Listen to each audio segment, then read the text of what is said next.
మీ Bharatiya Janata party Chevella అభ్యర్థి కొండ విశ్వేశ్వర రెడ్డి గారి పైన కాంగ్రెస్ అభ్యర్థి రంజిత్ రెడ్డి గారు స్ట్రాంగ్ ఎలిగేషన్స్ చేశారు. అసలు మీరు అవి చూసారా? మిస్టర్ అంజన్ కుమార్, ఎండ 40 డిగ్రీలు ఉంది.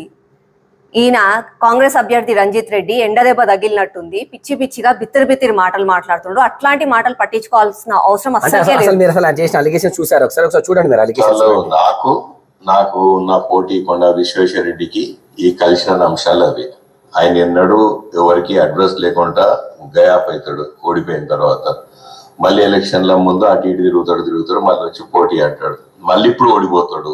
జ్యోతి ఇప్పుడే చెప్తాడు, మళ్ళీ ఇప్పుడు ఓడిపోయిన తర్వాత కరెక్ట్ 5 years తర్వాత వస్తాడు, మళ్ళీ సేమ్ టాపిక్స్ మాట్లాడతాడు తప్ప ఏ కొత్త టాపిక్ మాట్లాడాడు. ఆయన చెప్పింది మస్తు. ఫస్ట్ ఆఫ్ ఆల్, మా బీజేపీ అభ్యర్థి కొండా విశ్వేశ్వర రెడ్డి గారు ఏమేం మంచి పనులు చేసిండ్రో ఒకసారి ఇప్పుడు చూడు. వెంటిలేటర్ల అవసరాన్ని దృష్టిలో పెట్టుకొని మాజీ ఎంపీ కొండా విశ్వేశ్వర రెడ్డి ఆయన పర్యవేక్షణలో ఒక వెంటిలేటర్ రూపకల్పన చేశారు. ఆ వెంటిలేటర్ ఇది చూస్తాంటే ఈ వెంటిలేటర్కి సంబంధించి ఇంకా తక్కువ ధరతో ఇంట్లోనే శానిటైజర్ ఎలా చేసుకోవచ్చు అనే దానిపైన మనతో మాట్లాడడానికి ఉన్నారు విశ్వేశ్వర రెడ్డి గారు. సార్ చెప్పండి, అసలు శానిటైజర్ ఎలా తయారు చేసుకోవాలి ఏంటి అనేది మాకు ఒకసారి చూపిస్తారా? ఇది చాలా సింపుల్ అండి, మా ఇంట్లో తయారు చేసుకో. దీనికి అవసరం ఉండేది ఓ 3-4 కెమికల్స్, 3 కెమికల్స్, ఇంకా నీళ్లు. ఇదేమో ఇప్పుడు నెక్స్ట్. చేవెళ్లలో ఉచిత కోవిడ్ కేర్ సెంటర్ ను ఏర్పాటు చేసిన కొండా విశ్వేశ్వర రెడ్డిని స్థానిక ప్రజాప్రతినిధులు అభినందించారు.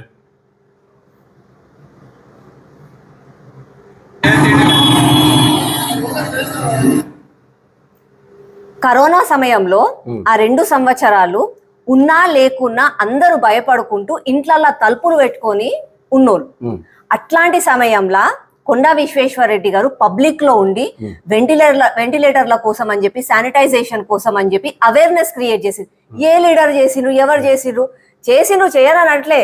రంజిత్ రెడ్డి గారు లాంటి వాళ్ళు కొంతమంది పెద్ద పెద్ద బ్యాగులల్లో వాళ్ళ ఫోటోలు వేసుకొని అలా 1/4 కిలో చింతపండు, చెటాకు, చక్కెర అవన్నీ వేసి ఒక మాస్క్ పెట్టి, అది కాదు నిజంగా కూడా అవేర్నెస్ క్రియేట్ చేయడం, ప్రజలెంబడి ఉండి ధైర్యం చేయడం, అది మా లీడర్ కొండా విశ్వేశ్వర రెడ్డి గారు చేశారు. ఇంకా ఉన్నాయి, ఇంకా చాలా ఉన్నాయా చూడండి. రైతులు తక్కువ ఖర్చుతో ధాన్యం తడవకుండా కాపాడుకోవచ్చన్నారు మాజీ ఎంపీ కొండా విశ్వేశ్వర రెడ్డి.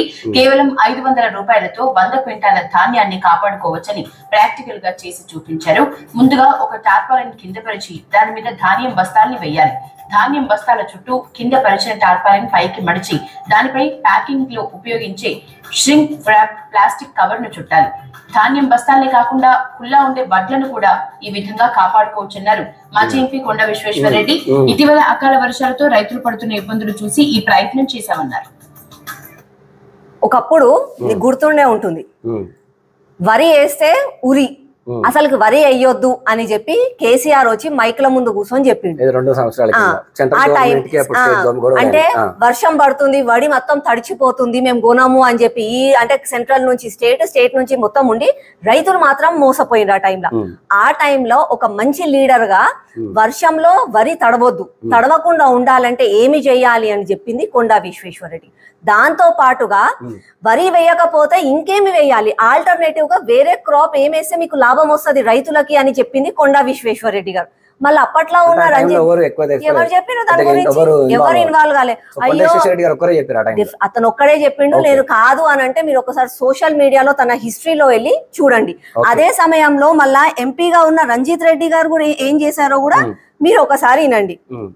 బియ్యం బస్తాలు మోస్తున్నారు కొండా విశ్వేశ్వర రెడ్డి గారు.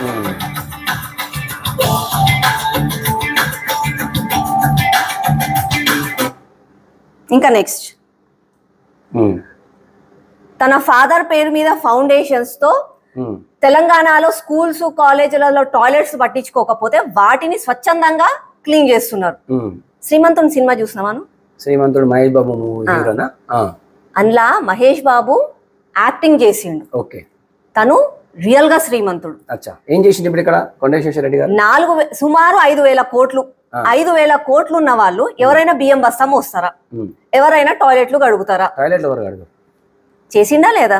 కనబడుతుంది చేసి. అది అంటే he's the hero, real hero. దానికి తోడుగా తను ప్రజల కోసం ఎప్పుడు ప్రజలలోనే ఉంటాడు అన్న చెప్పడానికి ఇది ఒక సాక్ష్యం. ఇంకా బయోగ్యాస్ నిర్మించారు, ప్రజలకి మంచి జరుగుతుంది అని చెప్పి బయోగ్యాస్ ప్లాంట్ ని నిర్మించారు. అప్పట్లో రేవంత్ రెడ్డి అంటే వాళ్ళ అపోజిషన్ లో ఉన్నప్పుడు ఇప్పుడు ముఖ్యమంత్రి రేవంత్ రెడ్డి గారితో కలిసి అప్పట్లో రూలింగ్ పార్టీలో ఉన్న కేసీఆర్, కేటీఆర్ తోటి పోరాడారు. ఎవరు చేస్తారు? అసలుకి కొంతమంది లీడర్లు ఉంటారు, వాళ్ళకి ఎంత వస్తుందో తెలియదు, వాళ్ళకి ఏం బిజినెస్లు ఉన్నాయో తెలియదు, కానీ అయినా కూడా రూలింగ్ పార్టీని ఎదుర్కోవాలంటే భయపడతారు. ఎందుకు అంటే రేపు నా బిజినెస్ కి ఏమన్నా బాధ వస్తుందేమో, నన్ను ఏమన్నా అంటారేమో, కేసులు అవుతుందేమో అని భయపడతారు. అట్లాంటిది 5,000 కోట్ల ఆస్తి, ఇన్ని బిజినెస్లు ఉన్న కొండా విశ్వేశ్వర రెడ్డి గారు రూలింగ్ పార్టీతో కొట్లాడాల్సిన అవసరం ఏముంది? ఇక్కడనే తన క్లీన్ అర్థమవుతుంది, ఎంత స్వచ్ఛతతో ఉన్నాడో అర్థమవుతుంది. ఇక నువ్వు చెప్పింది నేను మస్తు తిన్నా. ఆయన రంజిత్ రెడ్డి కొండా విశ్వేశ్వర రెడ్డి గారి గురించి చెప్పింది కూడా విన్నా. ఇప్పుడు సొంత కాంగ్రెస్ పార్టీ నాయకులు రంజిత్ రెడ్డి గురించి ఏం చెప్తారో ఒక్కసారి నువ్వు విను. ఎంపీ రంజిత్ రెడ్డికి డబ్బు ఉన్నట్టున్నది, ఆయన కోళ్ల వ్యాపారం చేస్తాడు, చాలా స్కామ్ చేశాడు 300 కోట్లని. అక్కడ అట్లనే ప్రగతి నగరాన్ని బాచిపల్లిగా ఏదో ల్యాండ్ క్లియర్ చేపించుకున్నాడు. ఈ పైసలు తెచ్చి పెట్టి గెలిపిస్తాం అనుకుంటున్నాడు, కానీ ఆయన కూడా కొత్త గెలిచింది. ఆయన మా ప్రాంతమైన కాదు, ఆయన అక్కడ ఎక్కడో వరంగల్కి గెలిచాడు, నిలబడ్డాడు. అవగాహన కూడా లేదు ఆయన. 5 సంవత్సరాలు ఏం చేయలేడు ఆయన. ఓటు అడగడానికి పోతే మీకు ఏమైనా సాయం చేస్తే అడగడానికి వస్తుంది. నువ్వు 5 సంవత్సరాల్లో కూడా కలగకుండా ఇలా పైసలు పెట్టి ఓటు ఏమంటే వేసే పరిస్థితి లేదు. కానీ ఆయన కూడా కష్టపడుతున్నాడు, పాపం తెలియక కష్టపడుతున్నాడు. అంటే ఎక్కడైనా చెవెలైనా కాదు. ఇంకోటి వరంగల్ కొండా విశ్వేశ్వర రెడ్డి గారు ప్రజలలో ఉండడు అని చెప్తున్నారు కదా. ఈయన మళ్ళీ ఎంపీగా గెలిచినప్పుడు ప్రజలలో లేకపోతే రంగారెడ్డి జిల్లా చేవెళ్ల ఎంపీ రంజిత్ రెడ్డి కనిపించడం లేదని ఆయన ఆచూకీ తెలపమని వికారాబాద్ జిల్లా పిఎస్ లో శనివారం కాంగ్రెస్ నాయకులు ఫిర్యాదు చేశారు. ఇప్పుడు సొంత పార్టీ, అప్పుడు అపోజిషన్. అంటే నిజమేంది? ఒకరు చెప్తే నమ్మడం కాదు, చూసి వాళ్ళ గురించి తెలుసుకుని నమ్మాలి. వాళ్ళు మస్తు చెప్తారు, మనమేం నమ్ముతామా, మనమేం చేస్తామా అన్నది ముఖ్యం. ఇప్పుడు నువ్వేమంటావు దీని గురించి? సరే, మీరు ఇవ్వాల్సిన ఎక్స్ప్లెనేషన్ ఇచ్చారు. చేవెళ్ల ప్రజలు కూడా ఈ యొక్క మీ ఇచ్చిన ఎక్స్ప్లెనేషన్ చూసి వాళ్ళు May 13కి వాళ్ళ డిసిషన్ తీసుకుంటారు. నేను కన్విన్స్ అయ్యాను, వాళ్ళు కన్విన్స్ అవుతారో లేదని వాళ్ళపైన వదిలేస్తాం.